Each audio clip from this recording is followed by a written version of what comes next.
The following presentation is a gift from the team at Streamline Publishing, publishers of Fine Art Connoisseur, Plein Air Magazine, and weekly newsletters Fine Art Today, Realism Today, Plein Air Today, and American Watercolor, and events, the Plein Air Convention and the Figurative Art Convention. We offer over 400 different art instruction tutorials and ultra high-quality video by the world's leading artists. If you like what you see, help us support our artists and our team with your purchase. Each video aired has a special discount code for today only in the comments section with a link to the video offered. And to see everything we do, or if you want to receive notice of new releases, new products, and new events for artists, simply click the other link, which says, "See everything we do." Thank you. Hi, I'm Eric Rhodes with Plein Air and Fine Art Connoisseur magazines, and I'm using this time to learn and to grow and to stretch myself to try new things. One of the things I've been experimenting with lately is watercolor, because oftentimes if I'm traveling to Europe or some other place, it's a little bit of a hassle to take my oils on the road because sometimes I can't find turpentine. So I'm trying to learn more about watercolor, and I thought those of you who are into watercolor or those who might want to learn more about it would want to learn from the best of the best. And this is Code SCHALLER. I hope you enjoy this segment.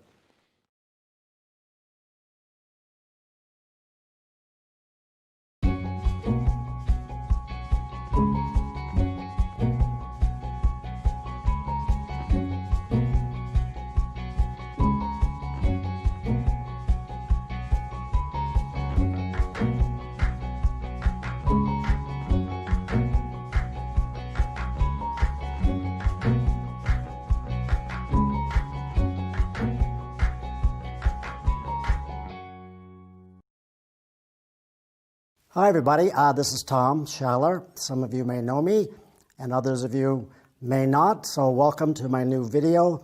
I'm here in Austin with all these good people, and I'm going to be taking you through a painting.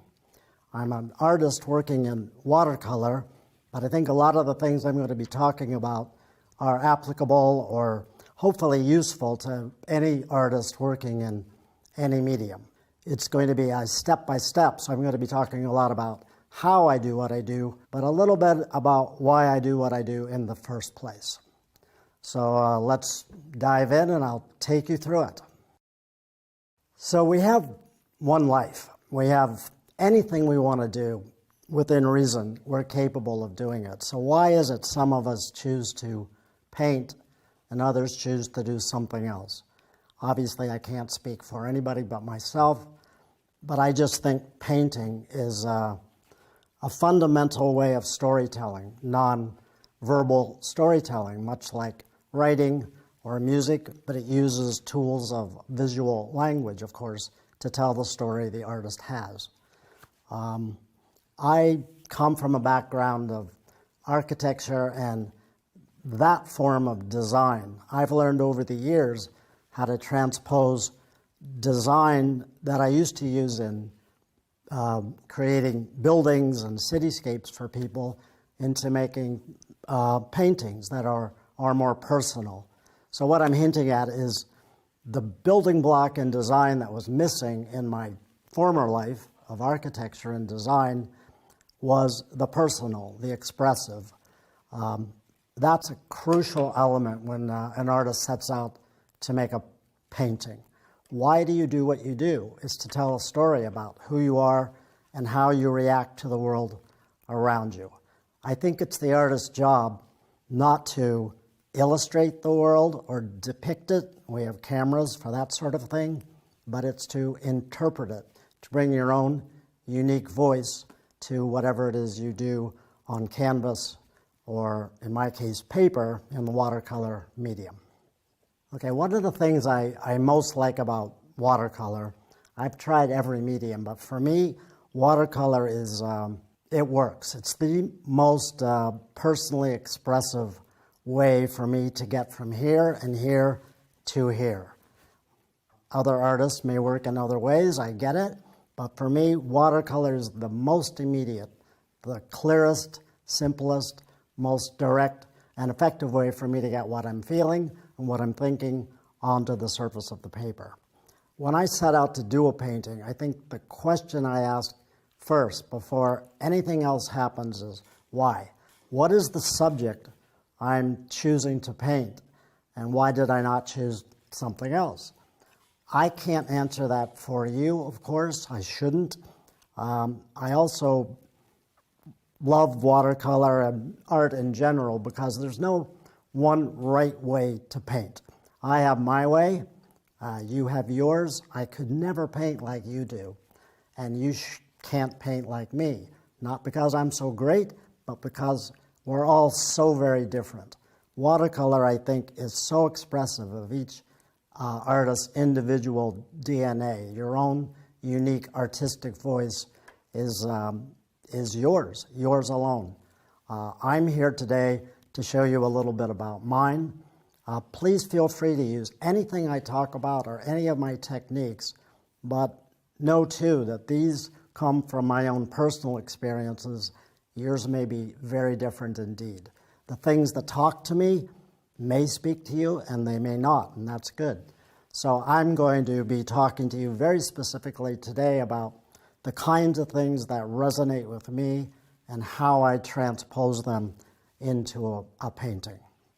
I think it's important to point out some of the obvious things about painting, and another reason I love watercolor. Clearly, you're painting on a canvas, a sheet of paper. It's a two-dimensional exercise. We have only two dimensions, width and height, whatever format you use. Everything else that happens on the surface is magic. I think anything we can do if we paint in a realistic or even semi-realistic way to imply 3 dimensions, depth, dimensionality in our work is to the good. It's at least something to consider, even if you're an abstract painter. I'm not a strict realist. I bring in elements of memory, time, and pure imagination into my work. But I am inspired by much of my site paintings and sketches, so that almost everything I do has an element of realism or the real world in it, even though it's torqued and reimagined quite a lot. The subject I'm going to be talking about today is a very specific place. It's not made up. It's a bridge in Rome. I'm very much drawn to subjects of bridges, not just because they can be beautiful.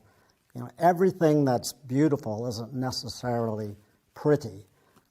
Cameras can record beautiful objects, places, people, and things. It's the artist's job, I think, to bring some sense of interpretation to what naturally attracts him or her to paint that thing. So as the subject goes, if you paint from site observation, plein air painting, or in the studio, you look at the subject, and I think it's my job as an artist to then say, okay, that's what I'm looking at, but what do I see?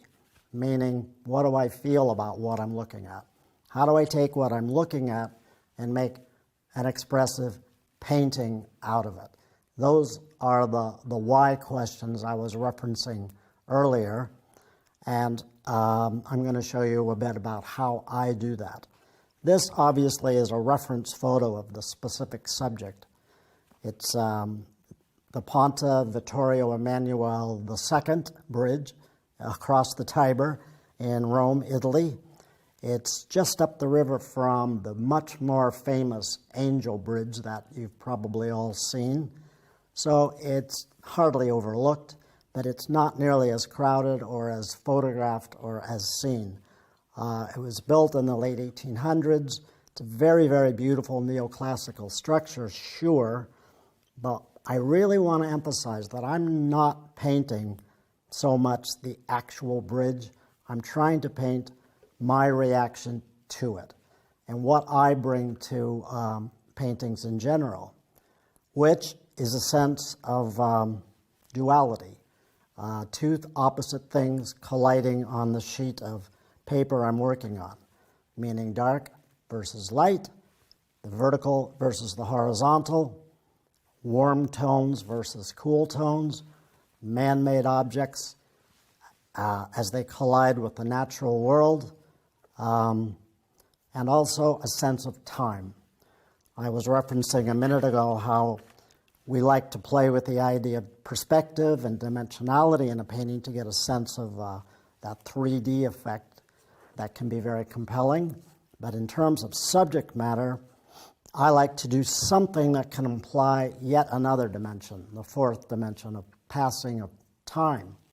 A bridge is a slam dunk because you can imagine yourself in an image of a bridge walking across. It literally spans space and time from here to here. It pulls the viewer through. If the painting is effective, you can imagine yourself in the space, moving across from right to left or left to right. And it begins really not to tell my story, but to allow the viewer to picture themselves inside this imaginary world telling their own stories. I want to talk a little about composition, the composition of the painting. Some real fundamental things happen. Once you've decided on what it is you wish to paint, how do you then bridge that gap into an actual painting? I think painting from photographs is very risky business. They're fine to have, but a photograph can tend to make the artist fall a little in love with all of the details, all the specificity, the specific colors, and the artist's license, the artist's job, I think, is to take what he or she looks at and decide what can you leave in, what can you leave out. That's the essence of what design is. Design is choice. What do you put in the painting? What do you choose to leave out? If you're an architect designing a school building, for example, you're going to use different materials in a different manner than you might if you were designing a place of worship or a courthouse. If you're a great cook, which I certainly am not, you know that if you're baking a pie, I guess, you're not going to put every ingredient, every spice in that pie. You have a sense of the intent of that pie, so you're going to put in only the spices and the ingredients that are going to make a great apple pie. Same thing with a good building, the exact same thing with a good piece of music, the same thing exactly with hopefully with a good painting. I look back at some of my older work, and I'm a little stunned at how sort of overworked they looked. I used too many techniques, too many colors, too many gimmicks or tricks. As I paint more and more as the years go by, I think I've learned how to edit out or to be more selective in what I choose to use in terms of techniques and colors. As few as I can use, the better, just enough to tell the story that I want my painting to tell. The very first thing in terms of composing your painting, once you've decided what it is you want to paint and you have some idea of what it is the story that painting is hopefully going to tell, what's the hook? What's the hook for you emotionally? What is it that made you want to paint this painting in the first place? This is what you want to try to get across to your viewer. Not to tell them what to think or to preach to them or be too editorial, but just that sense of your personality will speak to them silently about theirs. There's a connection in a good piece of art, I think, between the personal and the universal, something that almost everyone can relate to, and as well as something more intimate, something more personal that resonates with what you put into it as the author, as the designer of that painting. So if I set out to do a bridge, for example, first thing I need to decide is, how do I want to compose it on the sheet? I think a lot of us reflexively tend to paint in the horizontal format, whereas others of us tend to always paint in the vertical. Neither one is right, of course. I think it's worth taking just a second to decide, when you've decided upon your subject, which format is going to be best for you. A horizontal format tends to pull the viewer through the painting, left to right or right to left. A vertical format tends to pull the viewer's eye and their spirit up and down through the painting, from top to bottom, bottom to top. This sets up connections. This is yet another contrast, another duality I like to play with. A vertical painting will subtly, in an unspoken way, connect the earth to the sky. That tells a very different story than a horizontal painting, which tends to connect left to right primarily. Sky and earth can be in that, but they're supporting cast members, if you will, secondary players. The star of the show is the movement through the painting left to right.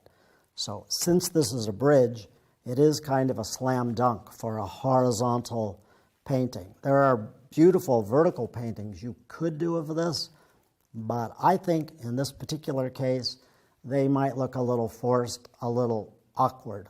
I think going with a nice, natural, horizontal composition is the way to go.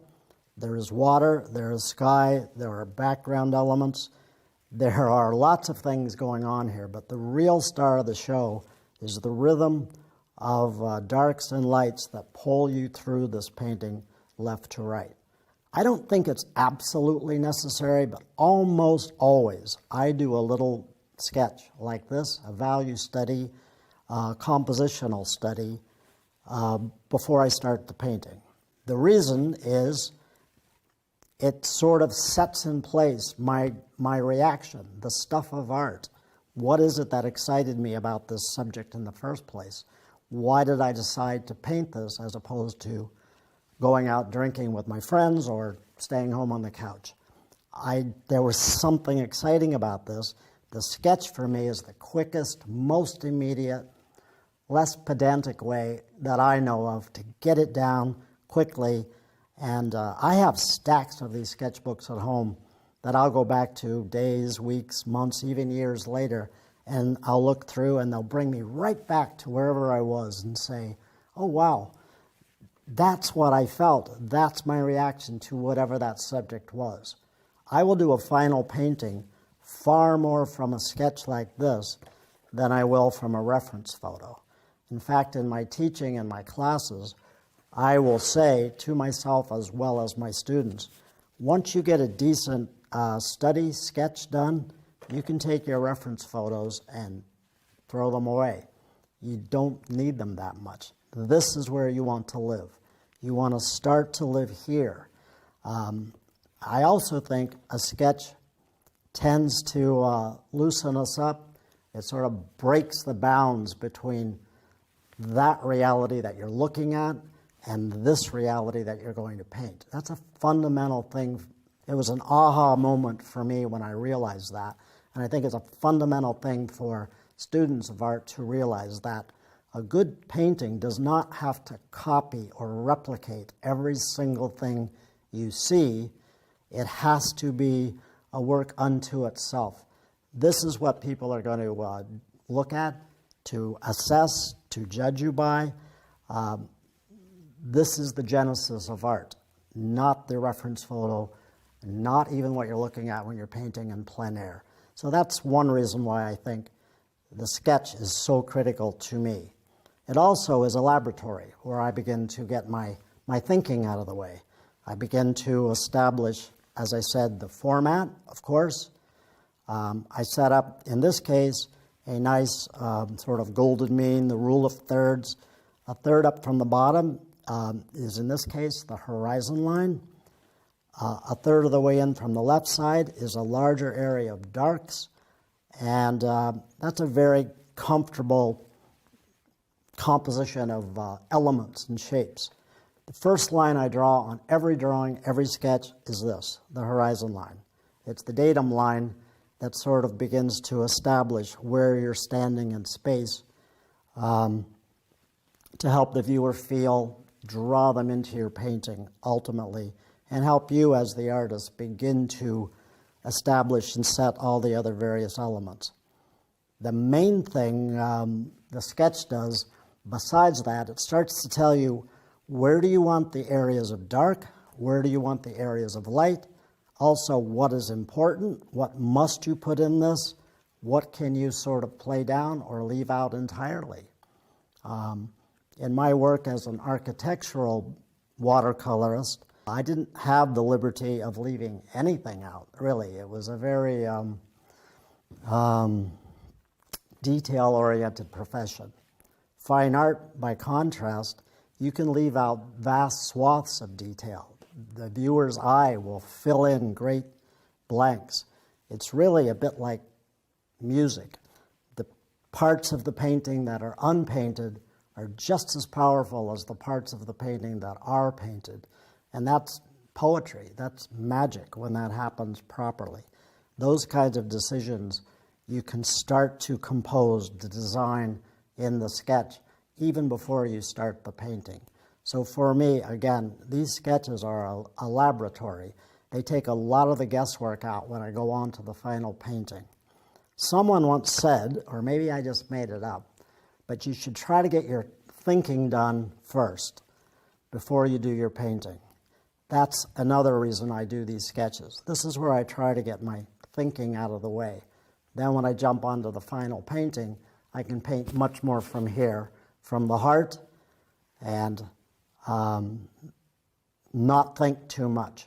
I think if you plan slowly and paint fast, something somebody else said, that often almost always results in a much freer, more expressive painting than if you stumble through and have to stop every 5 seconds and try to figure out what it is you're doing. One last thing is characteristic of watercolor, the light. All the light we have is already painted for you. I always hold up a blank sheet of paper to my classes when I'm teaching and say, oh look, you're half done. And I know it's a joke, but it's kind of true, because all the paint you put on this subtracts away. I call watercolor a subtractive medium, in that all the light that you're going to need in your final painting is already there. It's on the white blank sheet of paper. What you do as a watercolor artist is subtract away from that total amount of white by painting in just the shades and the shadows, which means that the dark areas of your painting have to be thought about carefully too. They can have so much luminosity, especially in a transparent medium, but you have to plan carefully where you want the whites, the lights of the painting to remain in the final painting. Another reason why the sketch is helpful, because it helps you establish where you want them.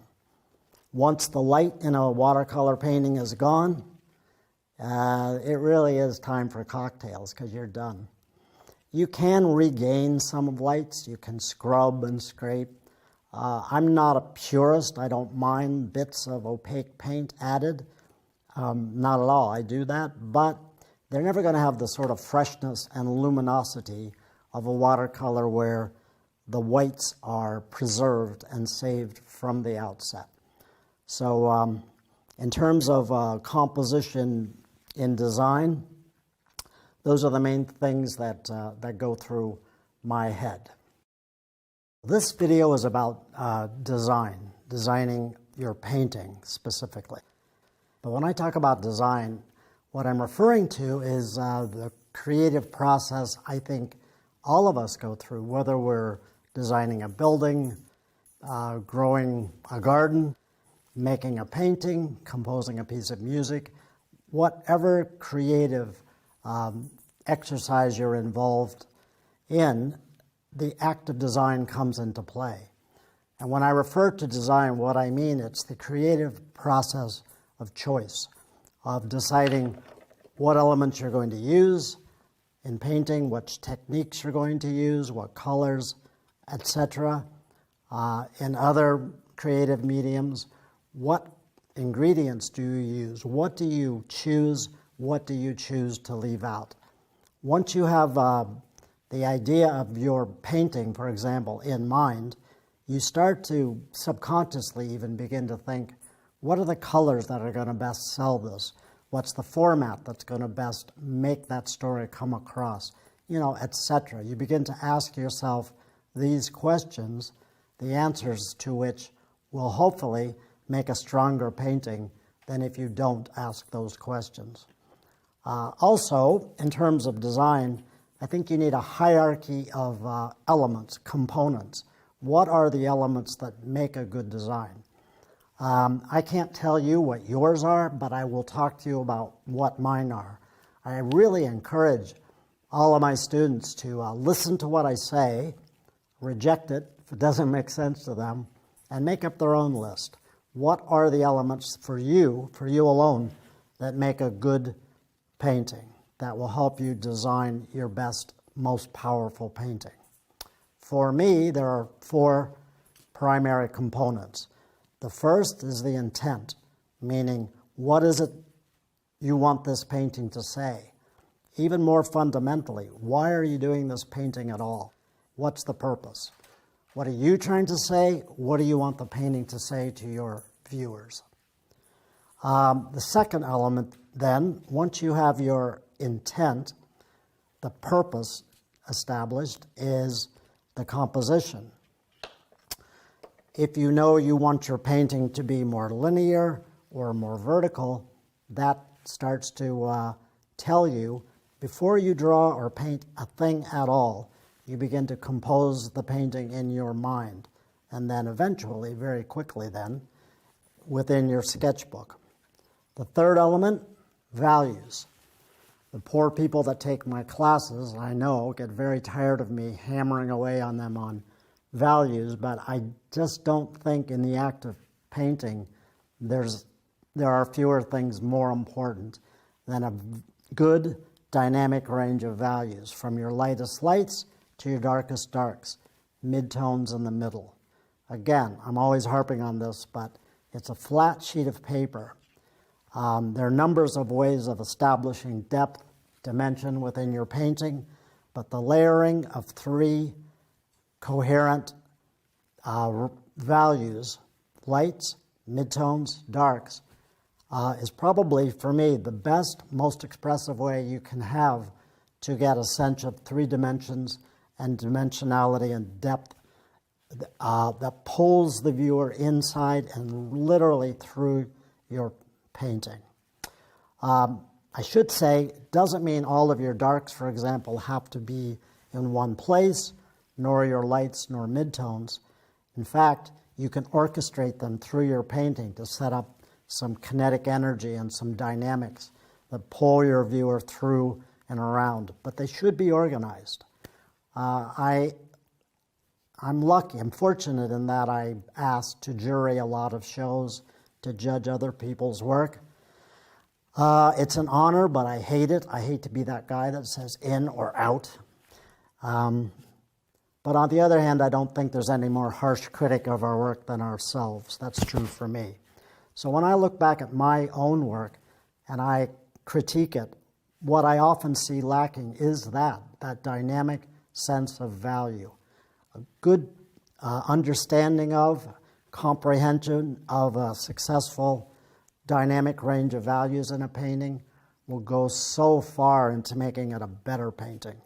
What I find lacking in so many of my earlier paintings is the technique may have been okay, my execution may have been all right, but they looked a little flat, a little monotone, because I didn't yet fully have a clear understanding of how important that dynamic value range. Those values are up to you, the conductor, if you will, the artist of your painting. If you want the painting to be more expressive, you can extend that value range from really rich darks to very bright, pure white. If you want your painting to tell a different kind of story, a little bit more personal, a little quieter, a little bit more contemplative, perhaps, you can narrow that range from a gray to an off gray Even so, even within that, you have a dynamic range of values. The difference is the story that painting tells will be a little different. I could go on and on about values, but that's the basics. We'll be talking about it as I start painting more. But the fourth, final, last but not least element of my design component list is color. When I say that in groups, I hear a lot of gasps because everybody loves color. I do too. I do think of myself, to be fair, as more of a valuist painter, less about color, more about value. Value is critical in a painting too, though, or it can be. I think value pulls the emotional weight in a painting, or rather, value pulls the narrative weight through a painting, whereas color pulls the emotional weight. Not every color works in every painting. That's why I put it last on the list. And I often think you can get by with fewer rather than more colors. Like most artists, I think I can't go into an art supply store without adult supervision because I want everything I see. I want every color, I want every brush, I want everything. The truth is, one of the beauties of watercolor is you need so few materials and elements to do a really good painting. And no more so is that true than in color. I'll go into color in much more depth when I start painting, but I put it last on my list of important design elements because I think a painting is successful only when color is in service to value, and where a good value range is in service to a strong compositional sense, and when your composition only makes sense for the intent of your painting. So it's intent, composition, value, and color. Materials. One of the things I think I like most about watercolor is counterintuitive to how many of us, including me, think. And that is that you need so few materials really to do a really knockout painting. I know I'm in love with art materials. I expect many of you are as well. But the truth is, you just don't need that many things. When you think about it, that's really a plus. I teach a lot. I teach a lot of plein air, and I think one of the mistakes I see people making, and I've made it myself, is by hauling everything you own out in the field with you. Meaning, by the time you get to wherever you're going to set up and paint, you're exhausted. I keep almost everything I'm taking with me on a very small backpack, and I'm always looking at ways to edit down the materials I take. That said, you do need some. Obviously, you need brushes, paper, pigments, don't forget the water, but very little else is required to do a good painting. And even at that, fewer of those than you might think. I'm going to start off talking about the brushes I use, because obviously they're critical. If you are using a minimal amount of things, those few things you use have to be things that work well for you, for how you paint. And yeah, they have to be useful to you. I have at home probably no fewer than 30,000 brushes. I'm joking, I don't, but it looks like it. The truth is, I use maybe 10 to 12 at most at any given time. I do try out new things here and there, and I'm fortunate that people do give me brushes to try.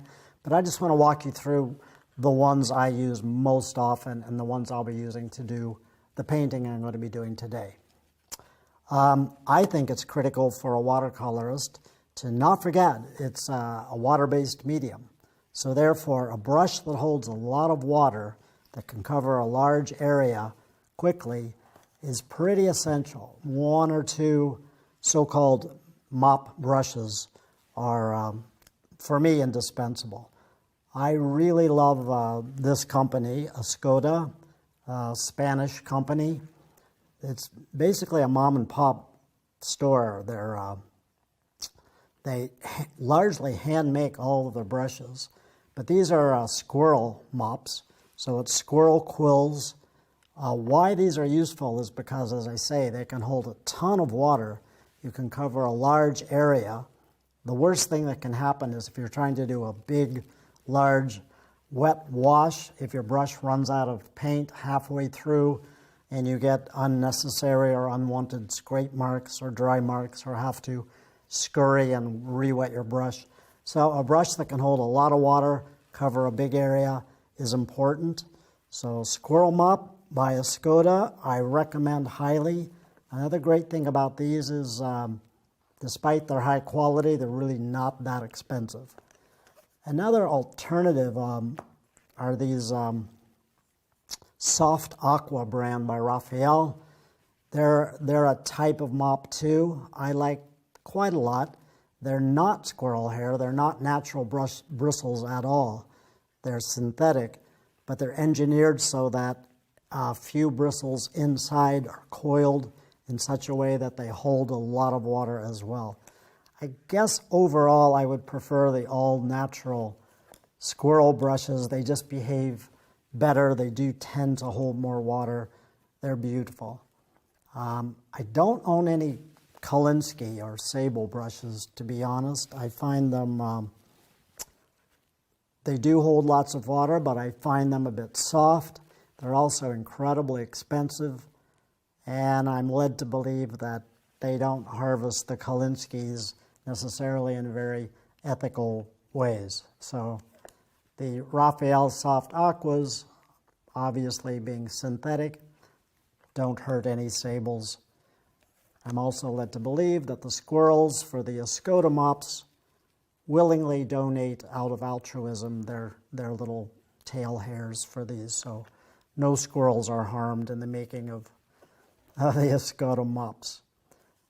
Keeping in the Escoda family, their mops are the Aquario series. They make this versatile series of flats, rounds, etc., and mops that are also great. They hold a bit more water than a purely synthetic brush. Although they are synthetic, they do also replicate a natural hairbrush. Anyway, for me, I think it's important to have a mop brush, a big, wet, sloppy brush that can hold a lot of water. I tend to work pretty wet. A couple of these larger brushes. These I got in China. They're made by Black Mice. They're natural squirrel hair too, so obviously hold a lot of water and are great for doing very large wet washes. And this by the Paul Rubens company, I also got in China. Also similar, hold lots of water.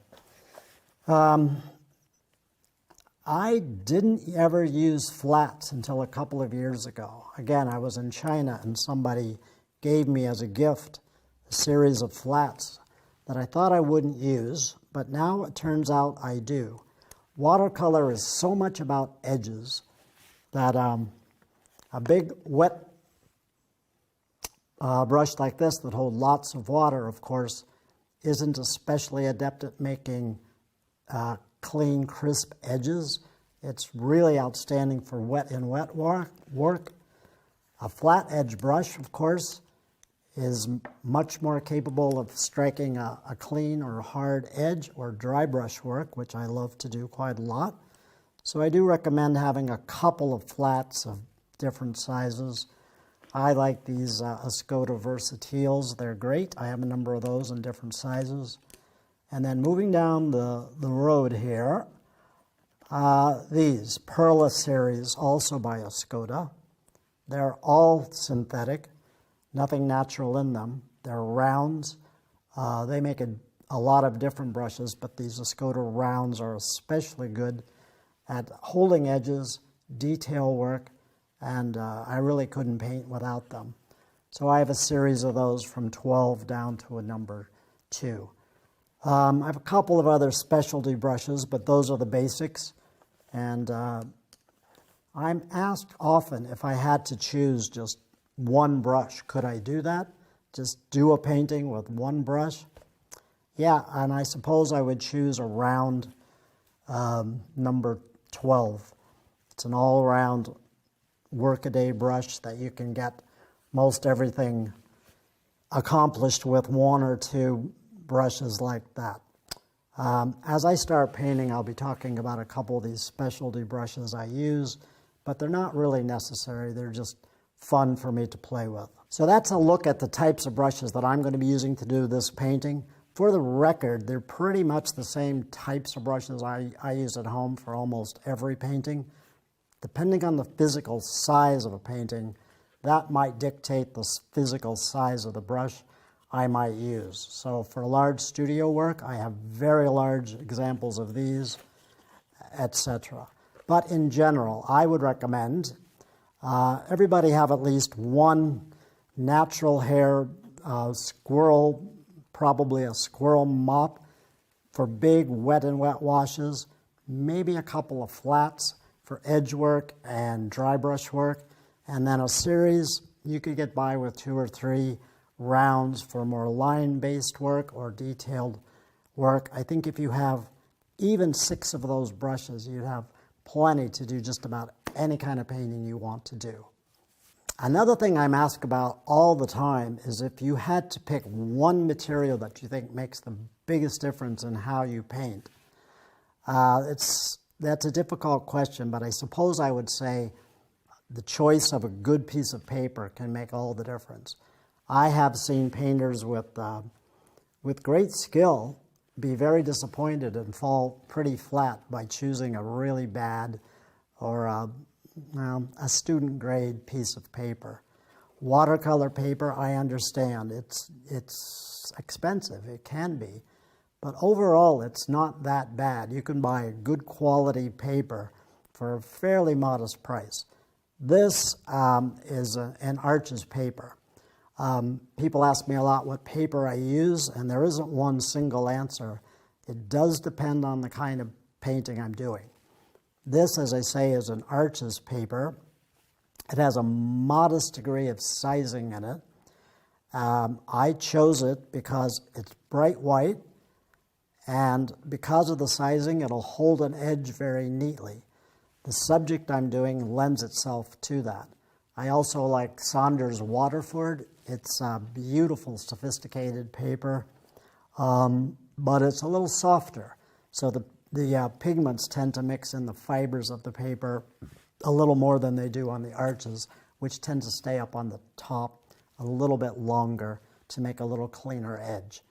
I also like Fabriano papers quite a lot. They have a whole range that are worth looking into. But a good everyday, workaday world, good quality, 100% cotton, mold-made paper is this Arches, 140 pound. I use the rough surface and the bright white.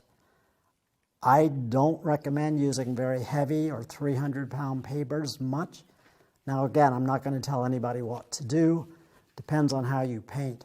I find the heavier papers tend to soak pigments in, and over a little time, the painting becomes duller and more flat, whereas the mid-weight, thinner papers tend to hold the vibrancy and the values of the colors and the pigments as you put them on over the life of the painting a little bit better than the thicker papers. Again, though, that's a little bit of a function of the way I paint.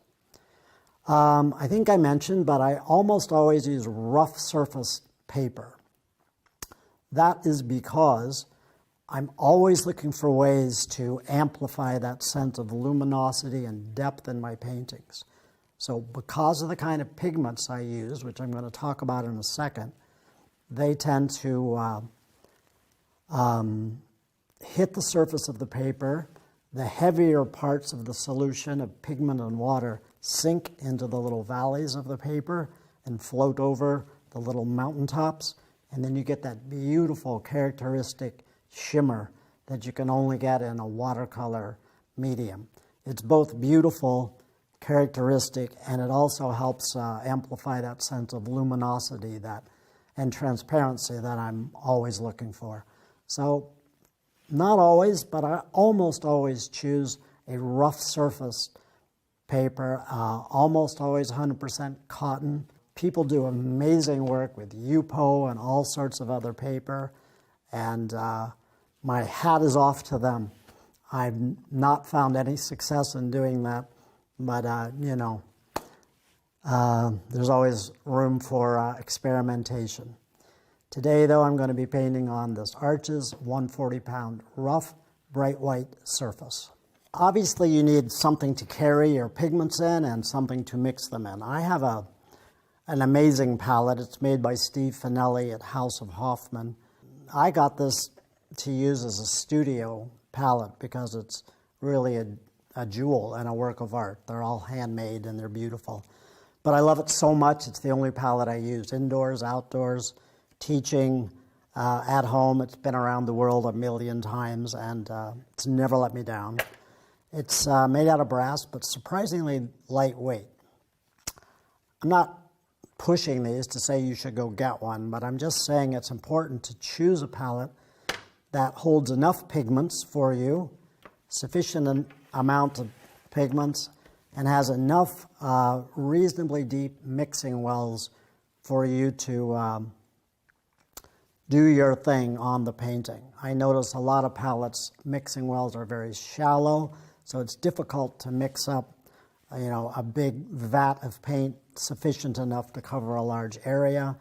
And some palettes, for me, just simply have too much going on. I like the number of mixing wells here. I'm always trying to edit my number of paints down.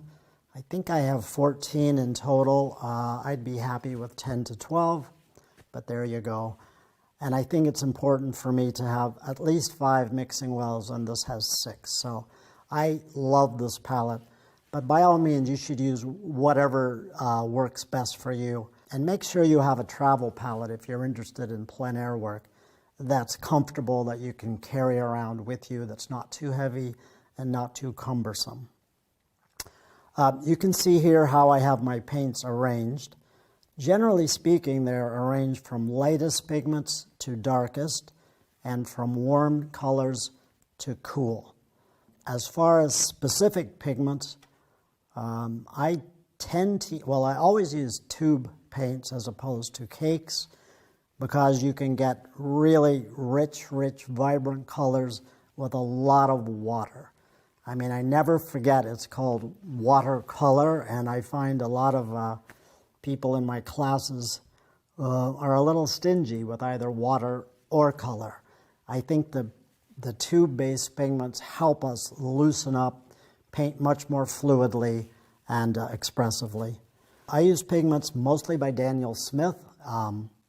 They make more pigments than I can count. They're sort of a small one-off business. They care very much about art and about artists, and they respond very quickly to what artists are looking for out there in the real world in real time. And they make an exquisite range of pigments. I favor sediment-based colors as opposed to stain-based colors, which means I tend to avoid a lot of the quinocridones, the perylene colors, Windsor blues, Windsor greens. Not that they're not beautiful colors, they are, but I choose ones that favor sediment a bit more than staining because they mix well with other colors. You'll see soon the way I paint is fairly wet, and I want mostly pure colors to mix not in the palette first, but on the surface of the paper. So I will run complementary tones of color together on the paper to mix to form my neutrals, my grays, and my complements, rather than pre-mixing them in the palette. If I use sediment-based colors, they tend to run on the paper a little less than a stain base, which is going to spread a lot more. So they stay a little bit more where I put them. They also are heavier, I mean physically heavier, so they sink a little quicker into the crevices of the paper and give that characteristic shimmer that I was talking about a little bit more easily than a stain-based color, which is literally going to just stain the surface of the paper regardless of how textured it may be. I mean, now obviously every pigment has a little bit of staining capacity in it, so don't get me wrong. But the more earth-based colors, umbers, siennas, etc., are obviously a little earthier, a little more sediment-based than staining pigments. I'll be talking about my color theory in a minute, but generally speaking, I try my best not to think about my pigments as color so much as temperature. They're either warm or they're cool. They're either light or they're dark. When I mix these in the palette, you'll see that I mix them from a light to a dark, always in a complement, and a mid-range to a mid-range, also always in a complement. I can talk specifically about what colors I use. Again, this is not a recipe. I urge you all to find which colors work best for you, and mine tend to change over time. I have a signature palette with Daniel Smith, but I frustrate them a lot because I'm always changing things out.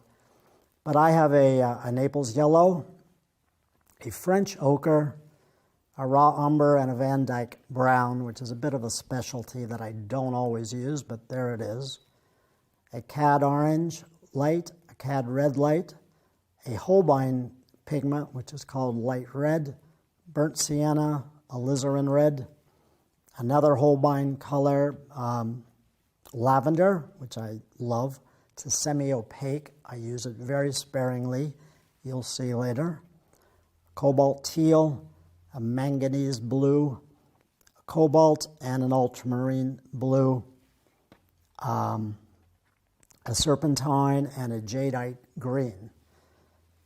This is an imperial purple, and a neutral tint is my darkest. So there's no white pigment, there's no black pigment.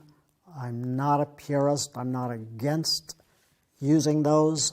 If they work for you, by all means, go for it. When a painting is done, I may add little highlights of opaque white, just as small details. I don't have a problem with it, except that mixing an opaque and a transparent medium can look a little awkward if you don't do it sparingly. So I don't carry them in my palette. I like to favor transparency, light fastness, which I learned the hard way. Rose Madder Genuine, I still love it, but early on in my career I painted a lot with it, only to find that it would fade quite quickly over a matter of just a few months. So sadly I've had to forego Rose Madder, although now they make an imitation Rose Madder, so who knows, I may go back into that. I used to never use green pigments, but Daniel Smith makes such beautiful ones I've given up and gone over.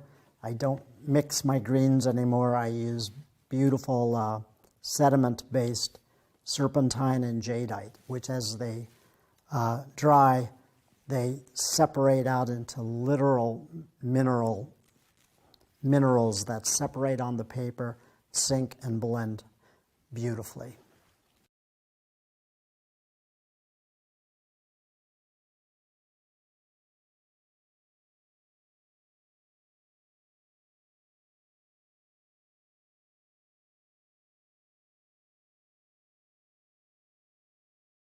So I wanted to talk a little bit more specifically about color and my ideas of color and how I set up my palette. It is not always the same, but I have to say 9 times out of 10, this is how I organize my palette. I've added water, as you can see, and mixed up wells of paint.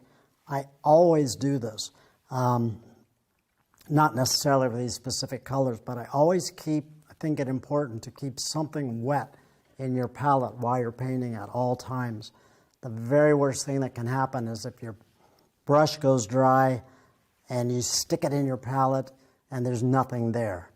So it almost doesn't matter what color you use. As long as you keep your painting wet and alive, you're going to be okay. But back to my palette, how I organize it. Again, it's from lightest tones to darkest. Obviously, the white of the paper is the lightest value you've got. Second to that would be yellow, generally speaking. Even at really dark and intense hues, yellow is going to be about the lightest pigment that you can have. Second, I have a Holbein light red, which forms a sort of almost neutral reddish. It probably on camera looks a little brownish. It's not. It's much like a Venetian red, but it's not too bright. It's not too dull. And I don't even think of it as red. I think of it as a neutral warm tone. Its complement is a straight across home plate cobalt blue, which I pretty much always have in my palette. It's very easy to darken, to lighten, to cool down, to warm up. The same thing can be said for the light red. It's very easy to cool it, to brighten it, to lighten it, and to darken it. These are my mid-tones. The yellow forms my light.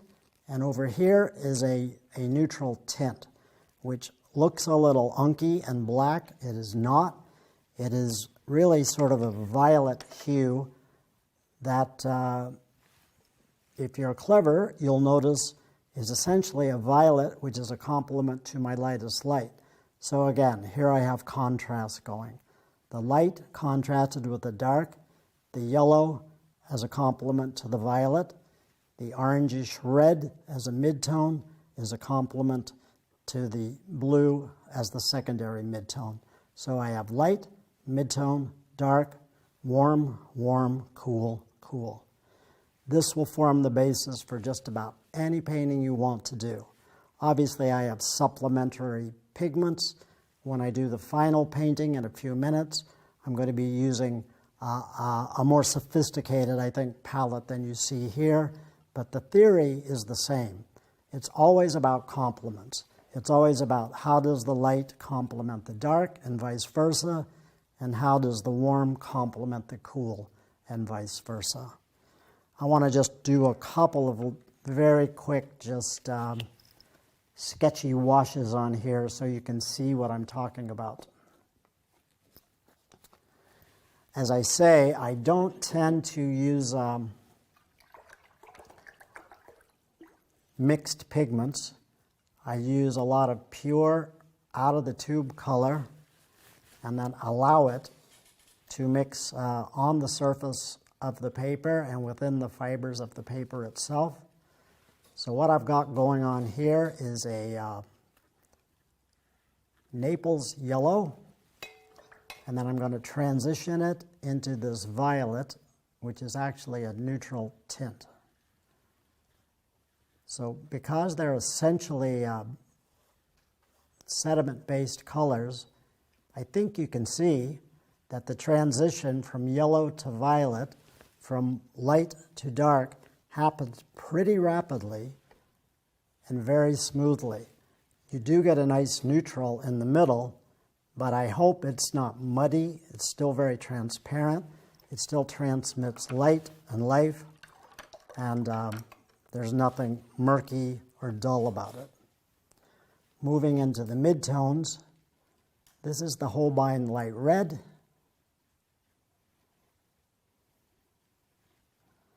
You'll also notice I'm working pretty wet and at an angle. Another material that we have to use as artists, which I didn't mention because it's free, so far it's free. They haven't figured out how to charge us yet, but it's gravity.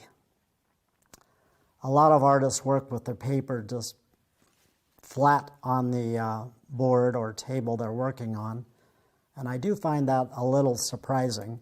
If you work wet at all, it's the most natural thing in the world to allow the gravity of just tilting the board up a little bit to help these transitions happen more quickly, more beautifully, and more organically. But here I think you can see a warm transitions very quickly but very subtly into a cool. You get this beautiful neutral right in the middle without having to buy any gray pigment or mix up anything special in the palette first. It just happens organically. This light red cobalt is a combination I use constantly. I want to, right next to it, show you another one which is quite similar. This is burnt sienna, which is very similar to the light red, although obviously darker in value. It's a little more higher register. And then transitioning that into a ultramarine blue. So anyway, ultramarine blue and burnt sienna is a go-to complement that I recommend highly. I use it all the time. The effect is pretty similar to what's happening here. It's just at a higher register and a deeper value. But again, this this ultra blue can be lightened and darkened. It can be warmed up or cooled down. And the burnt sienna, same thing in reverse. It can be cooled down or brightened up, lightened or darkened very easily just by modulating the amount of water and the degree of pigment you use. But again, here's the transition from a darker warm to a darker cool, which creates this beautiful neutral right in the center. What I'm really talking about here is the power, I think the electric power of painting in complements, which is what I always do. I never think of one color, whatever it may be, without also considering what its complement is. Here's one of the most common complements. It's a direct complement, which is to say red to green. This is a dark, very sediment-based green, a jadeite green by Daniel Smith. Pretty dark, pretty intense if you don't use too much water. And then you can transition that into an alizarin crimson. And if you use less water and you don't want to use black pigment, but to have a nice or a gorgeous, emotive, translucent dark, these are two colors to consider. A dark green and a dark red will get you very nearly black and make some really, really lively neutrals and grays along the way. So there you have this beautiful dark cool transitioning into a beautiful dark red, making this nice complementary neutral right in the center. I love this composition or this combination. The last one I want to do it because it's what I'm going to be using for the painting that I'm going to be starting in a couple minutes. But it's what I like to call an off complement. It's a warm and a cool, of course, but they're not primary colors the way an orange and a blue or a green and a red or yellow and a violet. The palette I'm going to be using pretty much for the painting for this video is a little bit unusual, but it's one of my favorites. This is a cobalt teal or cobalt turquoise by some other manufacturers. This is a Daniel Smith. Obviously it's cool, but it's not strictly green, nor is it strictly blue. It's sort of a beautiful mid-toned bluish green. And then I'm going to be doing a lot of this transitioning into a violet. This is an imperial purple, also by Daniel Smith. obviously not a red, not an orange, but it's a warm tone. So this is what I call an off complement. It's still a warm, still a cool, of course, but they're not the primary colors, they're the secondary colors. Same thing happens though. You get this really nice transition from this brighter cool to a more dusky warm, but these beautiful complements happen in the middle. This combination I use a lot when I don't want color to take over in a painting, but I just want the values to read more clearly, or when I want a more atmospheric look. Maybe fog, maybe a rainy day, maybe a more atmospheric expression of refracted light, fog, rain, that sort of thing. I love this combination and I use it quite a lot. So those are just a few tips on color. Again, I urge you to just experiment. Find out what works for you. Again, I keep saying this, but it's no less true. There's no right answer. There's what's right for you. None of us paint like the rest of us. None of us hear color in the exact same way. Color doesn't speak to us in exactly the same way, and that's great. I use the ones that work for me. You're welcome to borrow them. I didn't invent color or water or any of these pigments. So anything at all that you find useful, have at it, and happy painting. Okay guys, so now it's time to get wet. We've done our thinking, at least much of it. I like to try to consider my sketch work and preliminary cropping ideas as the brain part of the painting. So much of my thinking is done. You know, again, I encourage you all to work your own method out. I think, for me, I tend to overthink things, over-detail paintings. So again, to repeat myself, doing these preliminary sketches is extremely helpful because I know immediately before anything gets painted where I want my darks, where I want my lights, where I want my primary and my secondary shapes, what I need to emphasize, what I need to play down, and essentially where I'm going. I call it my blueprint for the painting. So, in short, it's a good idea to know more or less where you want to end up, to have a good plan to start with. But I have to say that within that plan, you got to build in the possibility, because it's a surety that some things are not going to go the way you planned. That's the beauty of watercolor. It doesn't do what you want it to do, always. Actually, that's good. It's somewhat an unpredictable medium, and you can plan only so much. After that, you have to become comfortable. Just take a deep breath and let it do what it's going to do, because it is going to do it.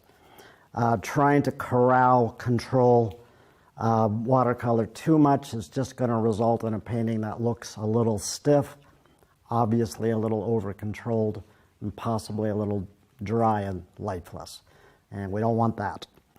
So this painting I'm doing, as I discussed in the setup, has what I think is a nice mix of areas of control, detail, a little bit, and then areas of the opposite.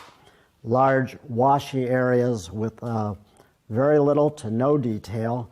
And what I'm hoping, I'm pretty confident it'll work, is you'll see a nice mix of the man-made, the natural world colliding on the paper, and that'll be expressed through areas of some detail, some moderate detail, and some areas of no detail at all. All that went through my mind in looking at the scene and in doing the setup sketch. So briefly, I just wanted to reiterate the setup sketch. This black and white composition and value study is primarily what I'm going to be referring to as I paint. The reference photo, not so important. And right before I start, I wanted to say a couple of words about painting from photos. A reference photo, nice as it may be, is a different kind of beauty, I think, than we're trying to capture in a painting. It has a way of making all the values consistent. It has a way of making every detail, every item in the photograph have equal weight. And I do think it's the artist's job to take that in, consider it, and then reinterpret it into a painting that has a real focus, a real direction, and a real story to tell. So it's less observational, more expressive. So to that end, my reference photo, nice as it may be, I'm going to chuck it to the side for much of the drawing process and try to look at it very little at all. I'm going to be painting primarily from my value compositional sketch that I did earlier, because this captures my idea. This captures the essence of what I'm going to be trying to paint. Another thing about reference photos, they tend to, if you, in a landscape view like this, the sky, for example, is beautiful, but it looks very busy. And I just have one word of caution about skies in landscape or outdoor painting. If you put too much emphasis in the sky, it can tend to overwhelm. It can draw too much attention to itself. So I would say, unless the painting is about the sky, if it's a sky painting, by all means, go crazy. But if the sky is just there as a compositional element, play it down, knock it back, make it take its place as a background player. So that's another reason I'm going to keep my reference photo off to the side and not look at it at all if I can, or very, very little. This is my guiding light here. This sketch captures my thoughts, my ideas, my compositional idea, and the dimensionality and life, the story that I want my painting to tell. So I'm going to keep it up here and refer to it on occasion, though it's pretty much locked in my mind. That sketch gets me out of the reality of the observed world, but this painting will get me out of the reality a little bit of the sketch too, because this is what really matters. So now it's time to get wet. Typically, I can think of many exceptions to this, but typically I work my paintings up all at once. I don't allow them to dry in the middle of the process. I like each area of the painting to connect quite physically, literally, to the other area. So you have to think a little bit about drying times. Usually I work my paintings up from lightest areas to darkest darks. My whitest whites, I know where they are. I have them established in my sketch and in my mind. I know where I want to save whites and paint nothing at all. But the lightest tones is what I mean. The lightest tones first, the mid-tones second, and the darkest darks last. Generally, in a landscape view like this, the elements of the sky that you see are in the background, and generally speaking, they're going to be lighter. And so, not always, but very often I will do the area of sky first, and I'm going to do that here. The leading edge of the bridge here, I'm going to be wanting to save some light. So being a liquid medium, watercolor will tend to run downhill because I work pretty wet and at an angle. So I'm going to be doing the sky upside down. Again, this is something I often do, but not always, but often. The reason being, it helps you maintain an area of white if you need to. Also, you can work with gravity, the most free medium you can buy, to help pull the sky in the direction that I want it to go. So I'm going to start in here with my light tones, the background. If you look at the reference photo, you'll notice there's all kinds of buildings, some very famous, beautiful buildings, trees and things back here. But the story of this painting is definitely not the background. The story of the painting is the experience of this bridge and the pattern of lights leading you through under the bridge and then over the bridge. So this is the focus of the painting here, which I'll talk a little bit more about in a minute.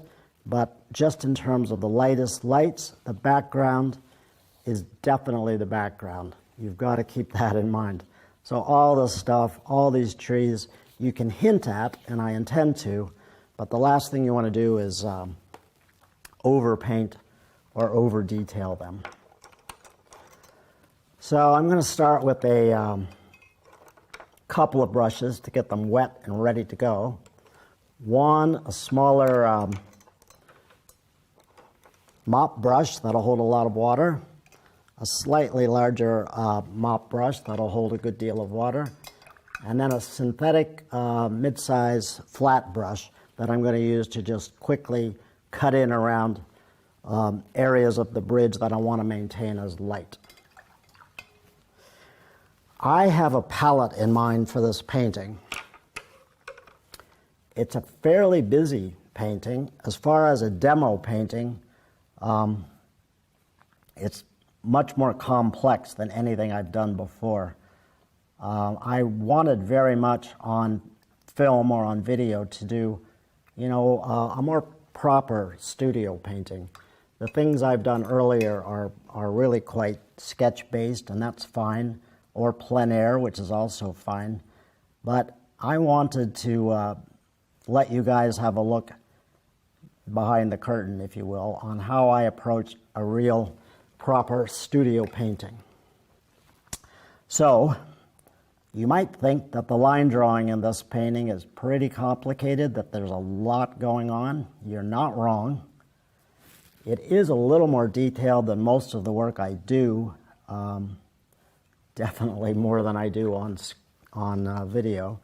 But I just thought it would be a nice change of pace to try to do this for you all to see how I approach it.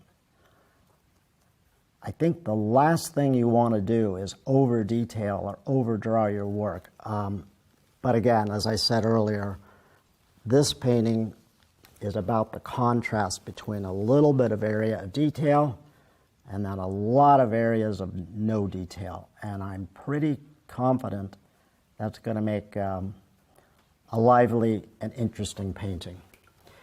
So the palette I'm using, I've decided to use no real pure primary colors at all. But I am using complements, as I almost always do. But these are what you might call off complements or secondary complements.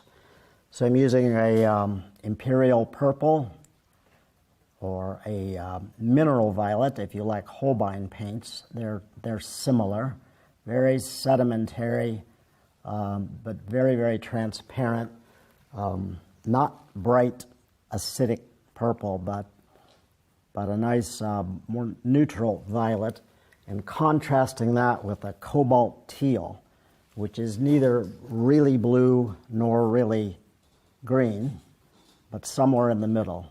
So anyway, it's a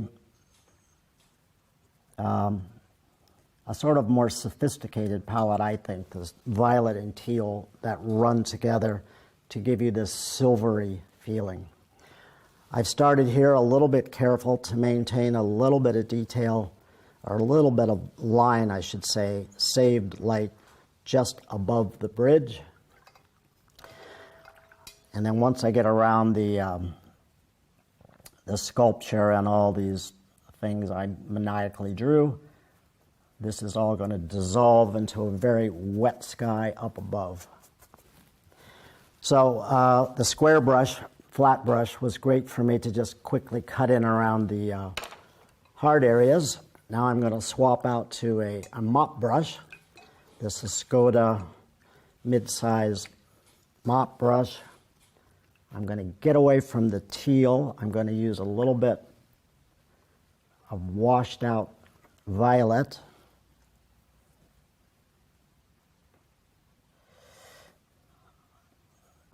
Timing is always critical, especially in watercolor, I think, because Obviously, you wait too long and what you've put down is going to dry and you'll end up with funny shapes or edges that you don't want. So for me too, connecting all things together is pretty critical.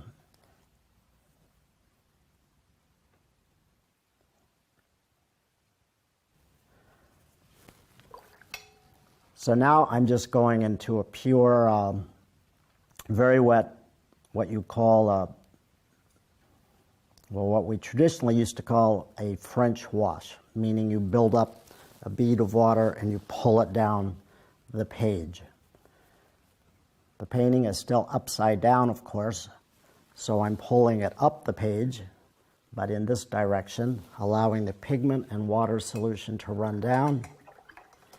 And now this gray violet is going to transition into a Naples yellow. So obviously, complementary tones, yellow and violet.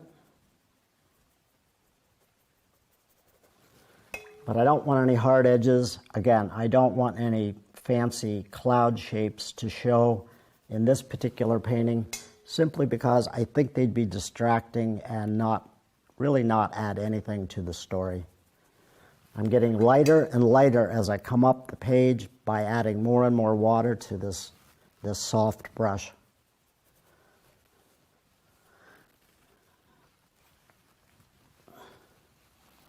And essentially, that's all I intend to do for the background and sky.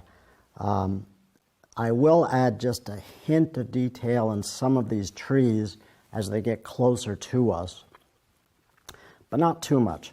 I really want this whole area to fall back and for this entire area to read as a light wash. I'm more just hinting at mid-tone as it comes down closer to the light.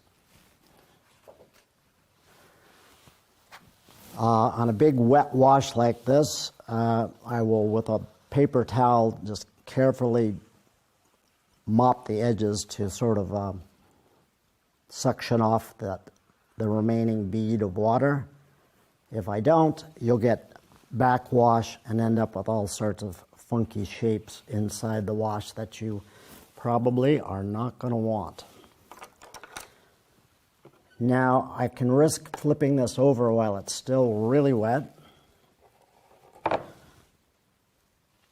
It's a bit of a dangerous thing to do. If there were more pigment up top, that could run down and, again, make funny shapes. But it's reasonably light and it's still quite wet, so I think I'll be okay.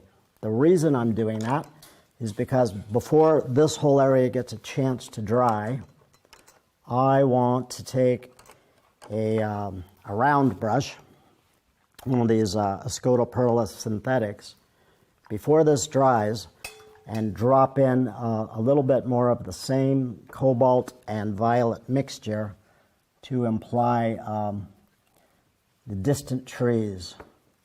I want to do it while it's wet because I don't want any hard edges in the background. The last thing I want are hard edges back there.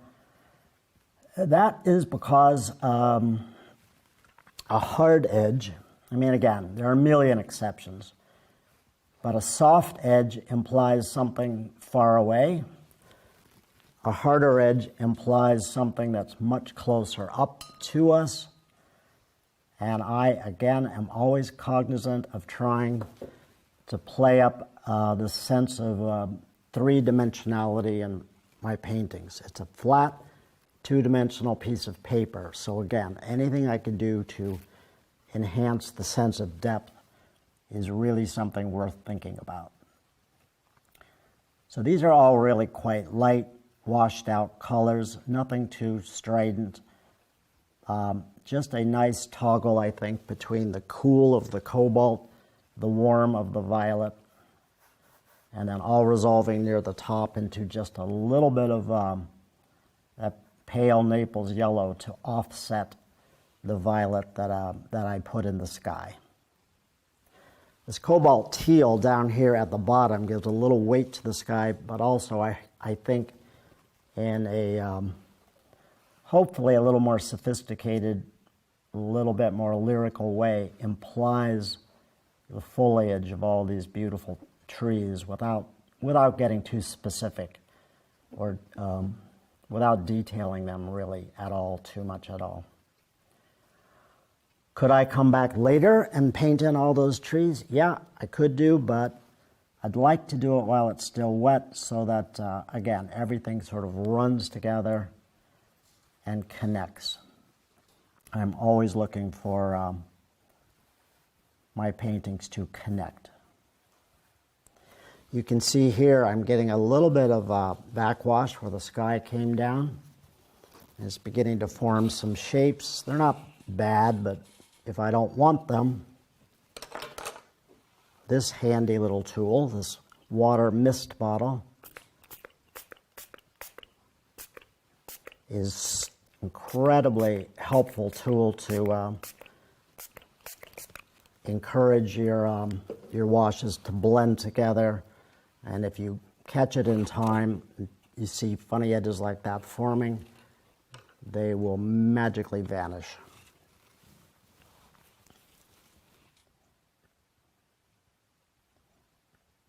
So while any wash is still wet, it's still alive. So that means you have time to mess around with it and screw it up. It's a real skill to know when to just put the brushes down and back away. I don't know how to tell you how to learn that. I think it's just trial and error with the emphasis on a lot of error. Painting is so fun. I'm asked very often, how do you know when you're done with a painting? And the answer I usually give is, well, that's usually about a half an hour after I should have stopped. But what I really mean is when you hear that little voice inside your head saying, okay, maybe it needs just one more little thing. That's generally a clue that you should put your brushes down. In this video, I hope to be teaching you how to, well, first and foremost, how to just relax, enjoy the painting process. It's supposed to be fun. It's work, but it shouldn't feel like work. What I'm going to be teaching you is how to look at a difficult subject, or what some people might consider a really complex subject, how to think about it for a minute, break it down into its component parts of shapes, of dark and light. And if you do that beforehand, it's going to save you a lot of angst when you go to paint it. We're going to be looking at a lot of other things too: composition, perspective, color theory, etc. Ways to learn to face a complicated subject and make it seem much more doable and much more fun. I hope this video will help develop your skills, whether you paint on site or in the studio, to be able to quickly identify a subject that speaks to you, something you want to paint, something that you think your skills are best suited for, and how to make all those seemingly difficult choices very quickly right up front. What I bring that others don't quite as clearly is a real sense of contrast in my paintings. And I don't just mean light and dark, but I mean a whole approach to painting in terms of allowing opposites to interact on the surface of the paper and find a resolution or not, as a way of telling a story. Light versus dark, warm tones versus cool tones, vertical elements versus the horizontal elements. Watercolor for me feels much more rooted in emotionality and expressiveness, and I guess for me, honesty.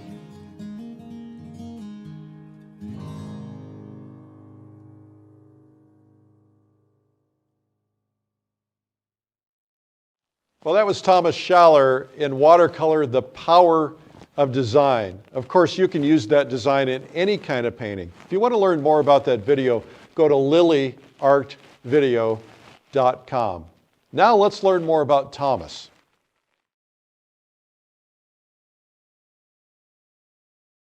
I developed an interest in painting really early on. I developed an interest in art when I was about 5 or 6.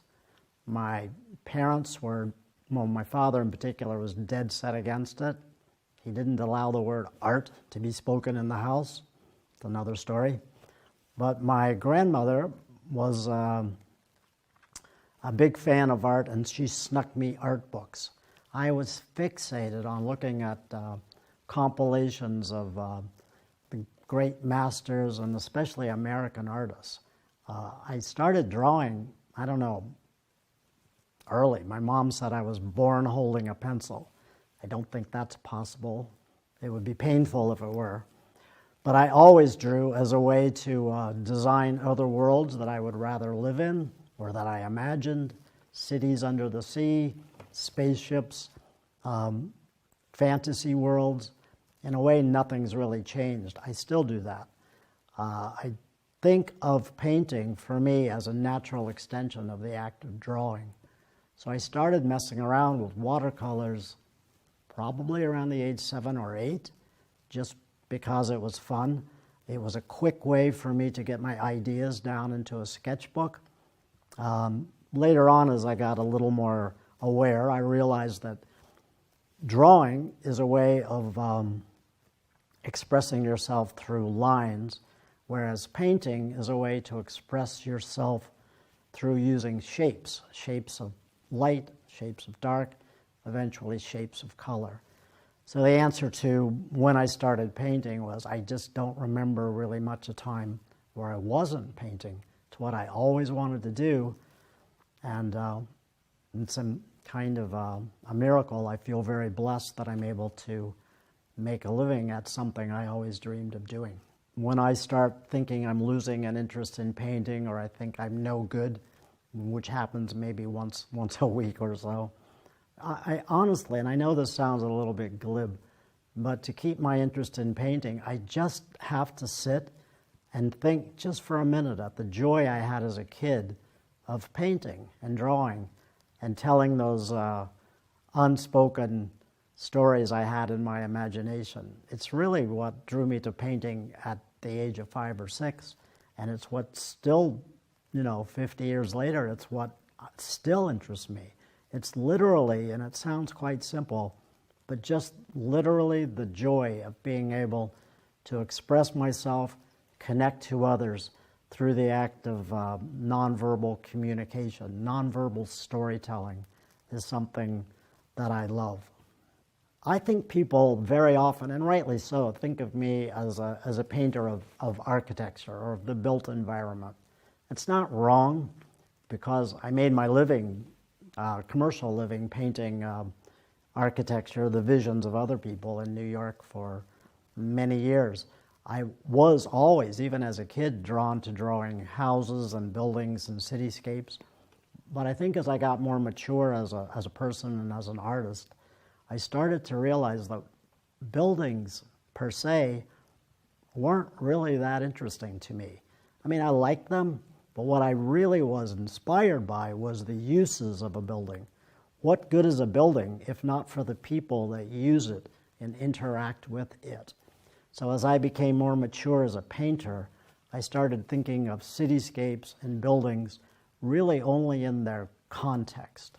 How does a person react to it? How does a building make a person feel? How does the cityscape influence the lives of the people that live there? And now at this point in my life, that's what I try to paint. Yeah, it includes elements of the built environment and buildings, as it always did, but I think it's much more a human experience. This is what I paint now, as might differentiate me from what I used to paint, certainly in my more commercial and academic days. I'm often asked how I would describe my style of painting, and it's sort of sticky. It's a good question, though. I think I stumble over it because I'm not really sure. My painting looks, it varies like all artists. I don't always paint exactly the same way, but in general, my painting looks realistic. It looks like it's of something, but it usually is. I think the important thing to know about my work is that it rarely is a painting of the subject. It's about the subject. And if you're doing that, if you approach even a very well-known subject in that manner, you start to incorporate elements of time, reinvention, memory, projection. So I could paint a very well-known scene in any city, for example, and I can work in bits of what I think it might have once looked like, what I might have read it once looked like or it felt like, and what also I imagine it could look like in 50 or 100 years. So if I had to sort of put a tag on what it is I do, I guess it would be called something along the lines of reinvented realism. I paint on location all the time, but I think it's important to point out I didn't used to. I used to paint only in the studio. I thought of myself as a studio painter only. When I look back on that, I realized why I was afraid of it. I was afraid of painting on site because I think I made the sort of rookie mistake a lot of us painters make, which is in trying to replicate what we do in the studio in the field. There are those who can do that, but I kind of tend to think of them as two very separate disciplines. They are very connected for me now, meaning my studio work is really highly informed by my plein air, my site painting, and my site painting is informed by my studio work as well. But I just think there's an immediacy that comes from painting on site that you really cannot replicate in the studio. The light changes, the noise changes, people talk to you on the street if you're painting in a city. All these outside influences, we try to control and keep them at bay when we work in the studio, but I welcome all that now. It helps me to become a better painter. It helps me focus on what I'm doing. I take all that in. I take all that stimulus in. I just take a deep breath and I let it out, and I try not to let any of it throw me off course. But if I'm honest, it actually informs how I paint.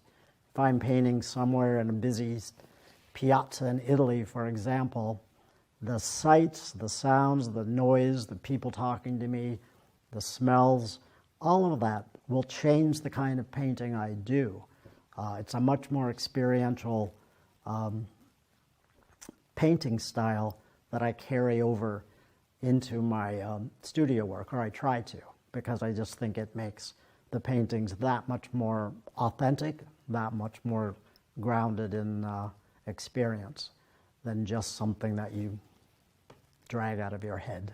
I do paint in watercolor, and pretty much exclusively. That isn't to say I haven't tried other mediums. I have.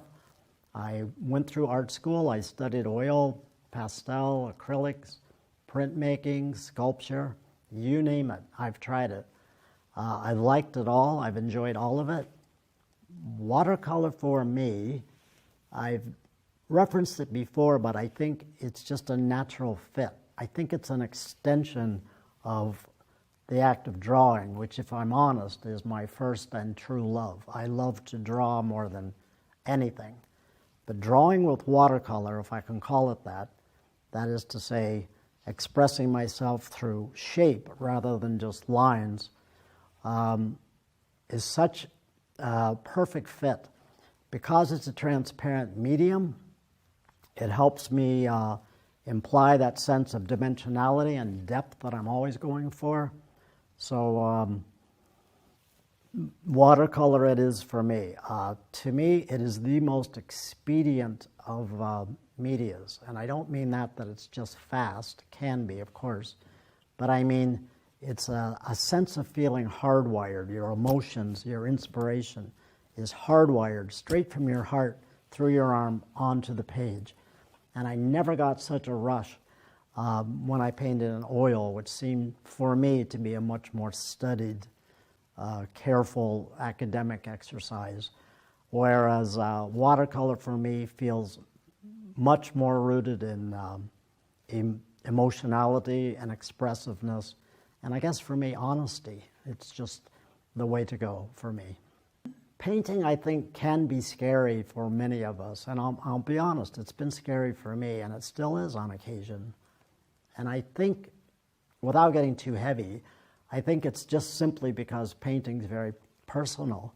It's not something we necessarily have to do. There are those obsessive of us, like me. I have to paint. I don't feel like I have a choice. It's what I was put here to do. But that doesn't mean it doesn't scare me. And I think it's because if we want to become the best painter we can be, we understand that it transcends just mere technique. We've got to look a little deeper. We've got to peel back a few layers of personal crap or insecurities, and we have to be a little bit more honest. That was the big wake-up call I got when I transitioned from being a commercial artist to a fine artist. I naively thought, how hard can that be? I've been painting for 25 years. It was the hardest thing I ever did because I had to be honest. I had to, my paintings had to be just not of something, they had to be about something. And that meant I had to be willing to put something of myself, my own story, my own feelings on a piece of paper. So when you do that, naturally, and if you want to do it in public, people are going to judge you. They're going to look at you and decide if you're good enough, if you're in, if you're out, this show or that. So obviously that's scary. None of us, I don't expect, relish being judged. But I think the love of painting, the need to paint, the need to express yourself, I'm speaking for myself, I'm not afraid of being judged. I just take it as part of the way it is. It's okay. People can judge me, it's fine. Nobody is a harsher judge on ourselves, and I think I can speak for most all of us when I say ourselves. Nobody judges us harsher than we judge ourselves. So there's nothing to really be afraid of. Yeah, it's personal, but for me it's scarier not to paint than it is to paint and put up with other people's opinions. It's not a big deal. Thomas Schaller is really a great guy. I hope you've enjoyed getting to know him a little bit. That's from his Watercolor, The Power of Design video, which you can learn more about at lilyartvideo.com. Remember to make good use of your time. I'm Eric Rhodes. In this video, I hope to be teaching you how to, well, first and foremost, how to just relax, enjoy the painting process. It's supposed to be fun. It's work, but it shouldn't feel like work.